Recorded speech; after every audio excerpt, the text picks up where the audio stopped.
नमस्कार बच्चों, सत श्री अकाल, वंदे मातरम।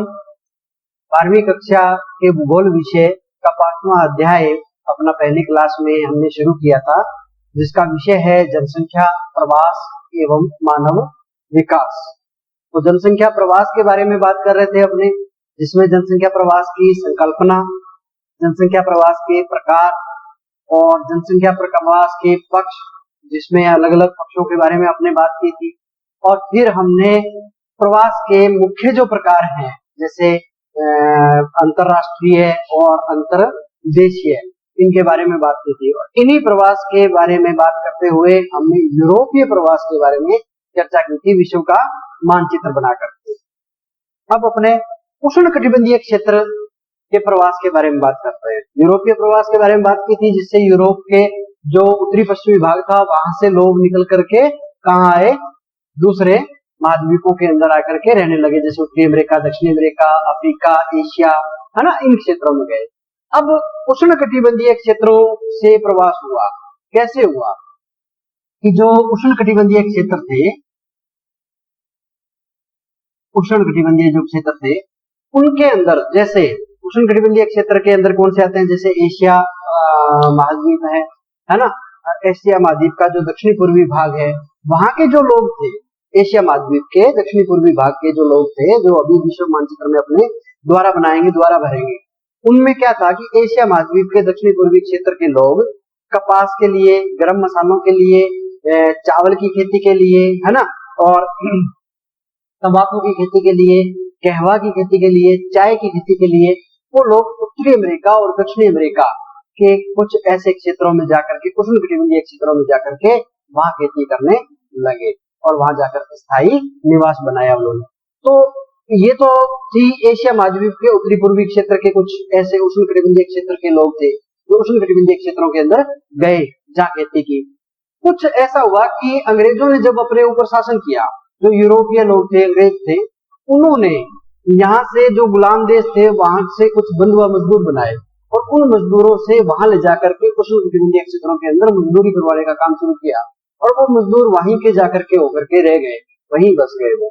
तो ये तो थे उष्णकटिबंधीय क्षेत्र। इसी प्रकार से आगे अपने चलेंगे शीतोष्णकटिबंधीय क्षेत्र में, जो शीतोष्णकटिबंधीय क्षेत्र का प्रवास हुआ, ठीक है ना। उस प्रवास के अंदर क्या था कि यूरोपीय लोगों के लिए कुछ ऐसे स्थान थे जहां पर उनके लिए उपयुक्त जलवायु नहीं, ठीक है, उपयुक्त जलवायु नहीं थी और जनसंख्या में वृद्धि हो रही थी, संसाधनों में गिरावट आ रही थी।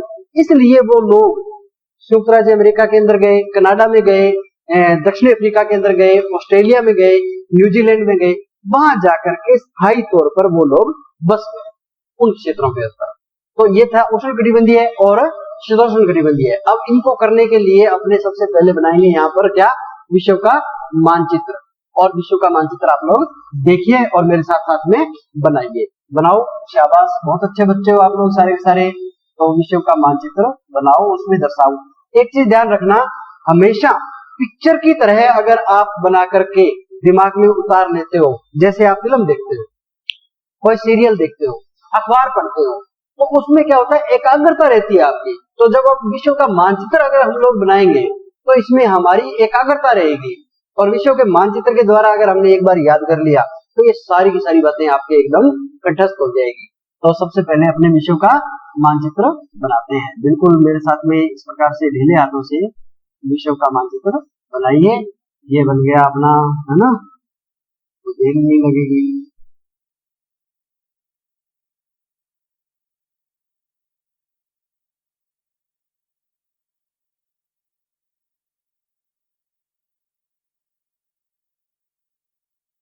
इस प्रकार से बिल्कुल एकदम ढीले हाथों से बनाना है आपको, और बनाते समय जो बातें बताई गई हैं उनमें आपको सावधानी रखनी है। इस प्रकार से ये कौन सा महाद्वीप बन गया, ये बन गया अपना दक्षिणी अमेरिका। और अभी जो बनाएंगे वो कौन सा महाद्वीप बनेगा, बता सकते हैं आप लोग, और अच्छे बच्चे हो, शाबाश। ये कौन सा महाद्वीप है, ये है अपना उत्तरी अमेरिका महाद्वीप बन गया, उत्तरी अमेरिका, ये बन गया दक्षिणी अमेरिका। अब अपने बनाएंगे अफ्रीका महाद्वीप ना। तो आपको घर पे प्रैक्टिस करनी चाहिए बच्चों लगातार, और आपको ये विश्व का मानचित्र बढ़िया तरीके से बनाना आना चाहिए। ये कौन सा देश बना रहे हैं बता सकते हैं? शाबाश, अच्छे वाले बच्चे बताएंगे। ये बनाया अपना भारत ना। के बाद में ये वाला भाग जो है अपना वो इंडोनेशिया वाला और वो वाला बन गया से।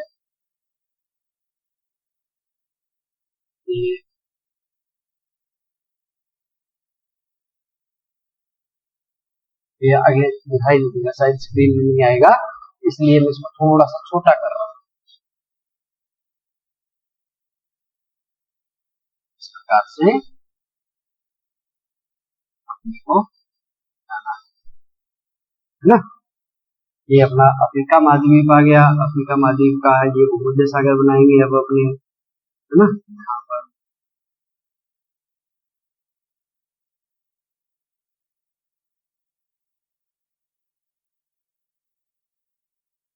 ये नॉर्वे फिनलैंड और ये यूराल पर्वत वाला भाग बन गया, और ये ऊपर का ऐसा किया प्रदेश वाला। ठीक है, तो से इसको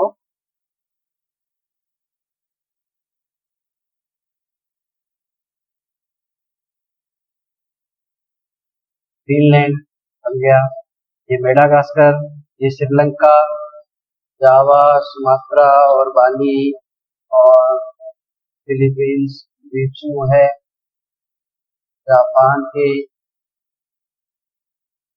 आगे, और क्यूबा आ गया, है ना। और यहाँ बनाएंगे अपने ऑस्ट्रेलिया।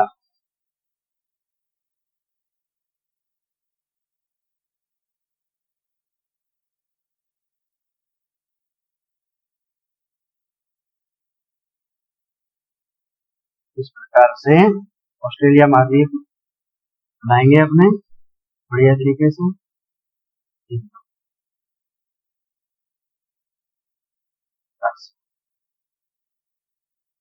ये बन गया जी ऑस्ट्रेलिया, ये न्यूजीलैंड बन गया, और ये सारा। अब देखिए उष्णकटिबंधीय में क्या था कि एशिया से कुछ लोग आए। ये जो एशिया महाद्वीप है, इस एशिया से कुछ लोग आए, मैं अलग अलग कलर से दिखा देता हूँ। एशिया से कुछ लोग आए और वो लोग इस जगह पर, और एशिया से कुछ लोग यहाँ से आए और वो इन जगहों पर चावल की, कहवा की, गरम मसालों की, है ना, तंबाकू की, चाय की, इनकी खेती की उन्होंने। और कुछ को ये जो देख रहे हो ये वाला, ये ब्रिटेन का, आयरलैंड, स्कॉटलैंड और ब्रिटेन, इंग्लैंड का जो क्षेत्र है वो इन्होंने कुछ बिंदुओं को लेकर के आए। अब शीतोष्णकटिबंधीय प्रवास के अंदर, शीतोष्णकटिबंधीय क्षेत्र के अंदर क्या था कि यूरोप के लिए कुछ उपयुक्त जलवायु नहीं थी, यूरोप के देशों के लिए। तो उन्होंने उपयुक्त जलवायु और अत्यधिक जनसंख्या भार और संसाधनों की कमी के कारण उन्होंने दूसरे क्षेत्रों को अपना टारगेट बनाया, दूसरे क्षेत्रों के अंदर गए वो और वहीं जाकर के बसने लग गए। अब जी यूरोपीय लोगों को ये चीज ध्यान में रखना, यूरोपीय लोगों का 1820 तक, सन 1820 तक बहुत ही कम प्रवास था यूरोपीय लोगों का। ये यूरोप है और 1820 तक इनका प्रवास नहीं था, लेकिन 1820 से 1840 के बीच में 6 करोड़ से अधिक लोग यूरोप के अन्य देशों में जाकर के बस गए। ये ध्यान रखना कि जो लोग थे अपने यूरोप के, वो 1820 से 1940 तक 6 करोड़ से अधिक लोग वो दूसरे देशों में बस गए। और इसमें जो सबसे ज्यादा गए, जो 1840 से 1914 तक, 1820 से शुरू हुई कहानी, 1820 से पलायन करना शुरू हुआ और 1940 तक चला, जो 6 करोड़ से अधिक यूरोपीय लोग दूसरे देशों में जाकर के बसे। और 1840 से 1914 तक 5 करोड़ जो लोग गए, 5 करोड़ यहाँ से उठ करके जो गए, वो सबसे ज्यादा जो गए वो कहाँ गए? यहाँ से ये पलायन किया इन लोगों ने यूरोप के देशों से, अलग अलग क्षेत्रों से 5 करोड़ लोगों ने पलायन किया। टोटल 6 करोड़ गए, और वो सबसे ज्यादा जो गए वो यहाँ गए, इस संयुक्त राज्य अमेरिका के अंदर, यूएसए के अंदर, कनाडा के अंदर, है ना, मैक्सिको के अंदर, इस उत्तरी अमेरिका महाद्वीप के अंदर गए सबसे अधिक। और अंतिम के जो 34 वर्ष थे उनके अंदर 4 करोड़ से अधिक लोग गए, जो अंतिम के मतलब 1840 से 1914 तक का जो काल था, मतलब ये वाला, यहाँ इतने देश, इतने सालों के अंदर जो अंतिम 34 वर्ष थे उनके अंदर 4 करोड़ से अधिक लोग गए, और सबसे ज्यादा जो बसे वो यहाँ संयुक्त राज्य अमेरिका, मैक्सिको और कनाडा, उत्तरी अमेरिका महाद्वीप में आकर के बसे यूरोप के लोग। ठीक है, और उसके बाद में ये लोग उपयुक्त जलवायु के लिए शीतोष्ण कटिबंधीय क्षेत्रों के अंदर ये लोग गए, है ना, और अंतिम 14 वर्ष के अंदर ये गए। अब जी एशियाई देशों का प्रवास की बात करते हैं, इसकी बात करते हैं एशियाई देशों की। एशिया, ये वाला एशिया वाला भाग रह गया, और इस देशों के प्रवास की बात कर रहे हैं। ध्यान रखना, मानव शास्त्रियों के अनुसार, मानव भूगोलवेताओं के अनुसार, मानव शास्त्रियों के अनुसार जो मनुष्य की उत्पत्ति हुई वो कहाँ हुई? वो मध्य एशिया में हुई। मैंने आपको पहले भी एक अध्याय के अंदर इस बारे में चर्चा की थी, बताया था आपको कि जो मानव की उत्पत्ति हुई वो कहाँ हुई? मध्य एशिया के अंदर हुई। और 18वीं शताब्दी के बाद में मध्य एशिया और एशिया महाद्वीप के अंदर जो इसका दक्षिणी और दक्षिणी पूर्वी भाग है, उस भाग के अंदर सबसे ज्यादा जनसंख्या के अंदर तीव्र गति से वृद्धि हुई, तीव्र गति से वृद्धि हुई। और उन वृद्धि वाले देशों के अंदर सबसे ज्यादा जो वृद्धि थी वो थी चीन, भारत और जापान। मध्य एशिया के देश है ये, और सबसे ज्यादा जो वृद्धि हुई वो कहाँ हुई? चीन, भारत और जापान। जापान एक बहुत ही छोटा सा देश है, और शुरू से ही उसके अंदर जनसंख्या का भार बहुत ज्यादा था, संसाधनों की कमी थी, भूकंपों का देश है, अलग अलग द्वीपों में बसा हुआ एक छोटा सा राष्ट्र है, लेकिन उसमें शुरू से ही जनसंख्या का भार बहुत ज्यादा था। ठीक है, अब हुआ क्या कि एशियाई देशों से लोग निकल करके दूसरे जो पड़ोसी देश थे जिनमें जनसंख्या का भार कम था, जैसे चीन, भारत और जापान में भार तो अत्यधिक था जनसंख्या का, और इनके अड़ोसी पड़ोसी जो देश थे उनमें जनसंख्या का भार क्या था? कम था। तो वहां जाकर के लोग स्थायी तौर पर दूसरे देशों के अंदर पलायन कर गए। और ये कहानी क्या है, जब चीन का जो 20वीं शताब्दी थी ना, उस समय 20वीं शताब्दी के अंदर दक्षिणी पूर्वी भाग जो एशिया का था, और उसमें मुख्य रूप से चीन, तो चीन से निकल करके लोग Manchuria, Korea, Malaysia, Thailand, Indonesia और अपने वियतनाम, फिलीपींस द्वीप समूह, म्यांमार और अमेरिका और अफ्रीका के अंदर सबसे ज्यादा जाकर के बसे। उत्तरी अमेरिका, दक्षिणी अमेरिका और अफ्रीका महाद्वीप के अंदर सबसे ज्यादा जाकर के जहां खाली विरल स्थान मिला, जहां जनसंख्या का भार कम था, उन क्षेत्रों में गए। तो अब अपने चीन की बात करें तो चीन है यहाँ इस स्थान पर। जैसे मैं ये चीन का नक्शा बना दूं तो ये इसके साथ में लगता है इस प्रकार से तो यहाँ पर इसका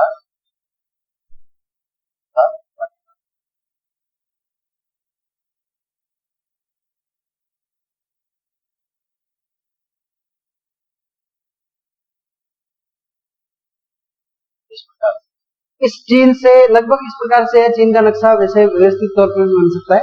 तो चीन के अंदर से 20वीं शताब्दी के अंदर निकल करके इसका जो आजू बाजू का जो क्षेत्र था, ये वाला, ये वाला, ये वाला फिलीपींस द्वीप समूह वाला और अफ्रीका महाद्वीप वाला, ठीक है ना, और इस क्षेत्र के अंदर और इस क्षेत्र के अंदर, इसमें इनमें कम गए, इनके पड़ोसी देशों के पास में ये ज्यादा गए, ये जो पास में बसते हैं ना, इन क्षेत्रों में ज्यादा गए, पड़ोसी देशों में ज्यादा गए चीन के लोग, इन क्षेत्रों में ज्यादा जाकर के बसे। अब जी एक चीज ध्यान रखना कि जापान के बारे में जैसे मैंने बात की है कि एक छोटा सा देश है ना, और छोटा सा देश होने के कारण इसके अंदर जनसंख्या का भार अत्यधिक था शुरू से ही। मध्य एशिया में यहाँ पर मानव की उत्पत्ति हुई, इस कारण से चीन और भारत के अंदर सबसे ज्यादा वृद्धि हुई। भारत एक अखंड भारत था, बहुत बड़ा राष्ट्र था, अलग अलग समय में अलग अलग राष्ट्र आजाद हुए, है ना। जैसे बांग्लादेश का उदाहरण अपने सामने, पाकिस्तान का उदाहरण अपने साथ में, इसी प्रकार से। तो इन देशों से निकल करके इनके अड़ोसी पड़ोसी देशों के अंदर ये लोग ज्यादा जाकर के बसे, और अफ्रीका और अमेरिका महाद्वीपों के अंदर भी ये लोग जाकर के बसे, स्थायी तौर पर प्रवास इनका हुआ। अब हुआ क्या, 1880 से 1900 के बीच का जो काल था, उस समय जापान से लोग ऑस्ट्रेलिया गए, मंचूरिया गए, कोरिया गए, मलेशिया गए, संयुक्त राज्य अमेरिका गए, कनाडा गए, ब्राजील गए। इन क्षेत्रों के अंदर जाकर के जापान के लोग भी बसे। अब जैसे चीन के लोग जहां इन देशों में, पड़ोसी देशों के नाम जो मैंने बताए थे, उन देशों में जाकर के बसे, है ना।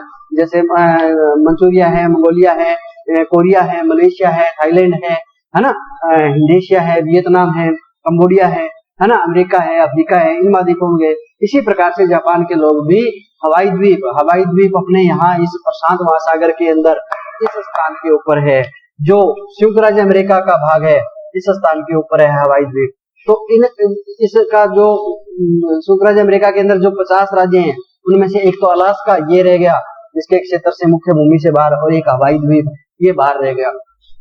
ये दो क्षेत्र ऐसे हैं। तो हवाई द्वीप गए, है ना, संयुक्त राज्य अमेरिका के अंदर गए, कनाडा में गए, ब्राजील में गए, और ऑस्ट्रेलिया में गए, और मंचूरिया में गए, और कोरिया में गए। इन क्षेत्रों के अंदर जापान के लोग बाहर जाकर के बसे। जापान में अत्यधिक बाहर हो गया, इसलिए जनसंख्या वहां पर कम हो गई, पलायन कर गए वो लोग, है ना। अब भारत की बात करें अगर अपने, तो भारत के अंदर अत्यधिक जनसंख्या का भार होने के कारण, क्योंकि चीन प्रथम स्थान पे आ रहा है ना, और जापान में भी ज्यादा थी, तो चीन के लोग भी पलायन कर गए और जापान के लोग भी पलायन कर गए। तो भारत के अंदर भी तो अत्यधिक जनसंख्या भार हो रहा है, संसाधनों की कमी पड़ रही है। तो उच्च जीवन जीने के लिए भारत के दो बातें आती हैं, एक तो वो कमाई करने के लिए आर्थिक स्थिति से बाहर गए, और एक धर्म और संस्कृति का प्रचार प्रसार करने के लिए बाहर गए। वैदिक धर्म के लोग भी बाहर गए प्रचार प्रसार के लिए, उस समय बहुत बड़ा प्रचार प्रसार था। सबसे ज्यादा जो प्रचार प्रसार के लिए लोग गए, वो गए बौद्ध धर्म के, बौद्ध भिक्षु, और उन्होंने उन्हीं दूसरे स्थानों के ऊपर जाकर के अपने बौद्ध धर्म का प्रचार प्रसार किया, और वहीं जाकर के स्थायी तौर पर वो रहने लग गए। तो ऐसे देशों के अंदर, जैसे श्रीलंका के अंदर गए बौद्ध धर्म के प्रचारक, सबसे ज्यादा बौद्ध भिक्षु बाहर गए भारत से, ठीक है ना। म्यांमार के अंदर गए, ठीक है ना, मॉरिशस के अंदर गए, फिजी के अंदर गए, इंडोनेशिया में गए, मलेशिया में गए, ठीक है ना, त्रिनाड के अंदर गए। ऐसे क्षेत्रों के अंदर वो लोग गए, ठीक है ना। मलेशिया है, श्रीलंका है, इंडोनेशिया है ना, और म्यांमार है, इनमें बौद्ध धर्म के प्रचारक गए।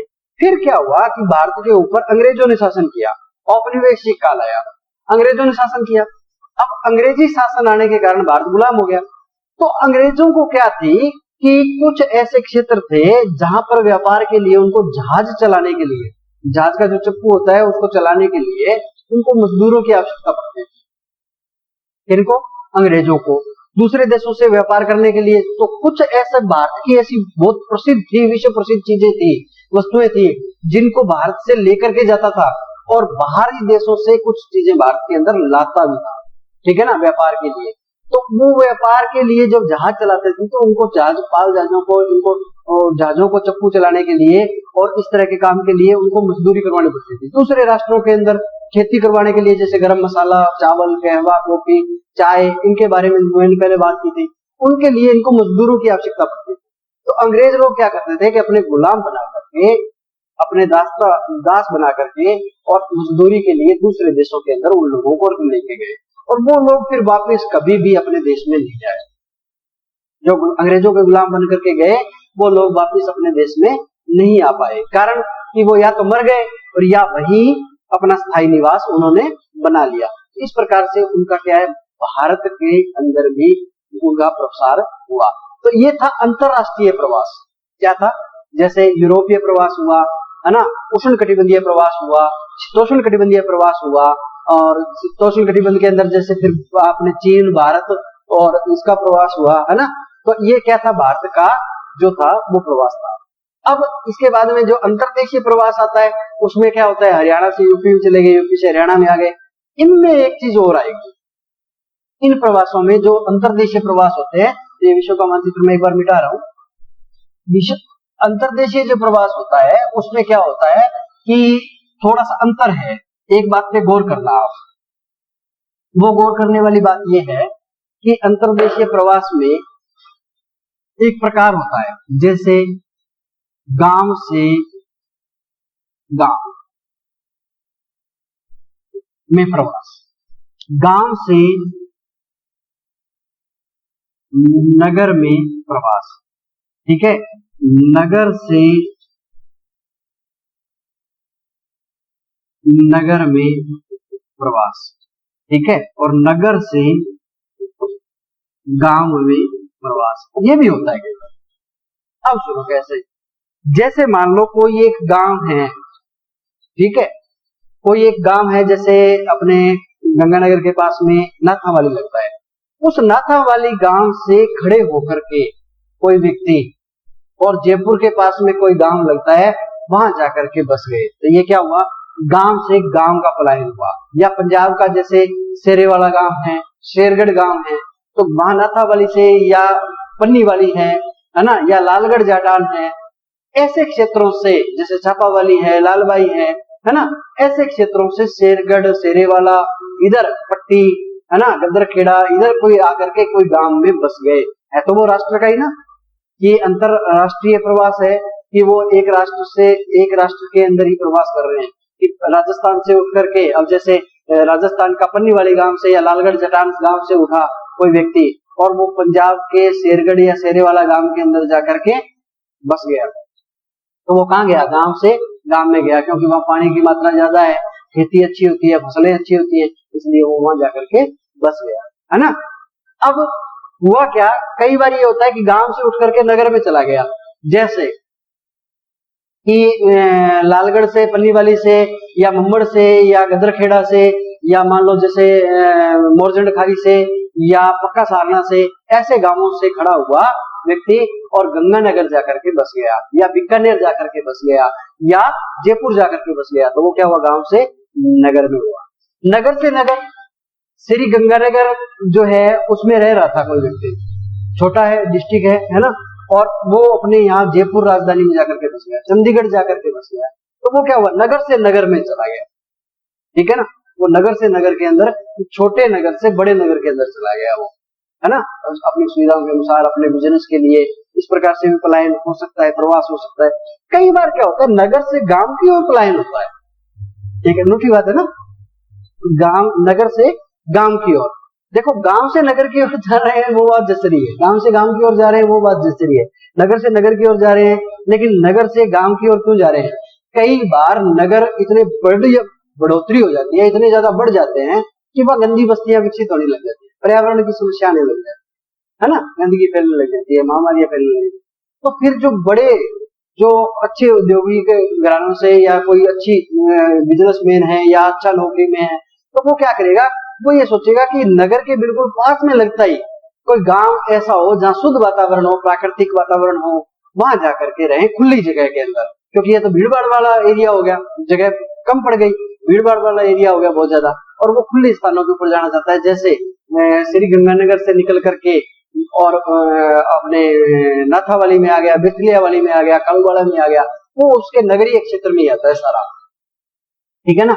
तो इस प्रकार से जैसे अभी रिद्धि सिद्धि की कॉलोनियां घटी है, तो वो ग्रामीण क्षेत्र होते हुए भी नगरीय क्षेत्र की सुविधाएं हैं सारी उनमें, तो वो नगर से कहाँ आया, गांव में आ गया, वो रिद्धि सिद्धि क्षेत्र के अंदर आकर के रहने लग गया, होमलैंड सिटी के अंदर जाकर के रहने लग गया, तो इस प्रकार से नगर से वो गांव के अंदर पलायन कर गया। तो ये भी एक अंतर्देशीय पलायन का प्रमुख कारण है, जो एक देश से एक ही देश के अंदर उसके अलग अलग राज्यों में पलायन कर सकता है, प्रवास कर सकता है, प्रवेशन हो सकता है, स्थानांतरण हो सकता है, ठीक है ना, ट्रांसफर हो सकता है, तो ये हुआ। अब जो ये प्रवास है, इसके परिणाम क्या निकलेंगे, इस बारे में बात करते हैं अपने, इसके परिणाम क्या निकलेंगे। मान लो ये एक क्षेत्र है, यहां से उठ करके इस बी क्षेत्र में लोग आ रहे हैं, पलायन कर रहे हैं, ठीक है ना, यहाँ ये उत्प्रावास हो गया और ये अप्रावास हो गया, यहां से तो खड़े होके और यहां जाकर के रह रहे हैं। तो मान लो यहां पर 100 व्यक्ति थे, एक अनुमान बता रहा हूं आपको समझाने के लिए, कि यहाँ 100 व्यक्ति थे एक क्षेत्र के अंदर, ठीक है, ये एक क्षेत्र है, और इस बी क्षेत्र के अंदर उस समय 10 व्यक्ति रह रहे थे, कितने व्यक्ति रह रहे थे? 10 व्यक्ति रह रहे थे। अब यहां से 80 व्यक्ति खड़े हो गए एक साथ, और वो इस बी क्षेत्र के अंदर आकर के रहने लगे। तो 10 पहले से थे और 80 ये हो गए, तो टोटल कितने हो गए? 90 व्यक्ति हो गए। और यहाँ कितने रह गए? 20 व्यक्ति रह गए। तो जिस क्षेत्र से लोग उठ रहे हैं उस क्षेत्र के अंदर तो जनसंख्या की क्या आ जाती है? कमी आ जाती है। अब मान लो कोई एक सी क्षेत्र और है और वो भी इस बी क्षेत्र की ओर पलायन कर रहा है, क्योंकि यहाँ अच्छी सुविधाएं मिल रही हैं, आर्थिक संसाधन ज्यादा है, क्षेत्र तकनीक ज्यादा है ना, ये भी हो सकता है। तो इनके अंदर क्या हुआ कि मान लो यहाँ भी 60 व्यक्ति रह रहे थे और यहाँ से 50 व्यक्ति खड़े होकर के इस क्षेत्र में चले गए, 50 ये आ गए, तो 90 और 50 कितने हो गए? 140 व्यक्ति हो गए, है ना। अब 140 व्यक्ति यहाँ हो गए, तो इन क्षेत्रों में तो क्या रह गया? इसमें तो 10 रह गए और इसमें 20 रह गए, तो यहाँ तो हो गई कमी जनसंख्या की। और इस क्षेत्र में अत्यधिक भीड़ हो गई, अत्यधिक जनसंख्या वृद्धि हो जाती है, अत्यधिक बढ़ावा हो जाता है वहां पर। तो फिर यहाँ पर गंदी बस्तियां होंगी, पर्यावरण प्रदूषण होगा, है ना, लड़ाई झगड़े हो सकते हैं, सब हो सकते हैं, भीड़ भाड़ वाला एरिया हो सकता है, महामारियां फैल, इस तरह का वातावरण हो सकता है। इन क्षेत्रों के अंदर क्या होगा? जनसंख्या कम हो जाएगी। एक सबसे बड़ा परिणाम यह है कि जनसंख्या का संतुलन बिगड़ता है। ऐसी स्थिति के अंदर जब प्रवास की स्थिति होती है तो वहां जनसंख्या का संतुलन बिगड़ता है, वहां लिंगानुपात का संतुलन भी बिगड़ता है, ठीक है ना। तो एक क्षेत्र ऐसा हो जाता है कि आदमी कई बार चले गए काम करने के लिए, तो जिस क्षेत्र में औरतें रह गई वहां तो लिंगानुपात अत्यधिक हो गया, और जिस क्षेत्र में आदमी गए हैं वहां लिंगानुपात कम हो जाएगा, है ना। तो ये भी हो सकता है।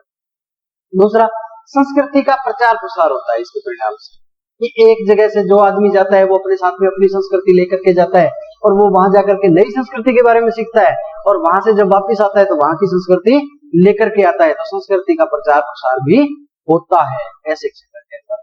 उसके बाद में जो तीसरा परिणाम निकलता है वो ये होता है कि आर्थिक स्तर ऊंचा उठ जाता है। जो आदमी बाहर गया दूसरी जगह के ऊपर और वहां से हो सकता है वहां की तकनीक सीखी उसने, जैसे मान लो अपने यहाँ भारत से कोई आदमी पढ़ने के लिए या तकनीक सीखने के लिए, शिक्षा लेने के लिए इंजीनियरिंग की, और वो संयुक्त राज्य अमेरिका चला गया, तो वहां की तकनीक उसने सीखी और वो वापस भारत में आया तो अपने यहाँ उस तकनीक का प्रयोग करेगा, तो यहाँ के लोगों को आर्थिक स्तर ऊंचा उठने में मदद मिलेगी। या वो बिजनेस के पर्पज से या नौकरी के पर्पज से दूसरे देशों में गया जहां पर पैसे की कीमत ज्यादा है और अपने यहाँ कम है थोड़ी, तो इस कारण से वहां से पैसा कमा करके लाया और वो अपने जीवन स्तर को क्या करेगा? आर्थिक स्तर, जो जीवन का आर्थिक स्तर है उसको वो ऊंचा उठाएगा, आर्थिक स्तर बढ़ जाता है प्रवास से, ठीक है ना। कई बार ये होता है कि मैं मान लो एक क्षेत्र में रह रहा हूँ यहाँ, और यहाँ आर्थिक संसाधन कम है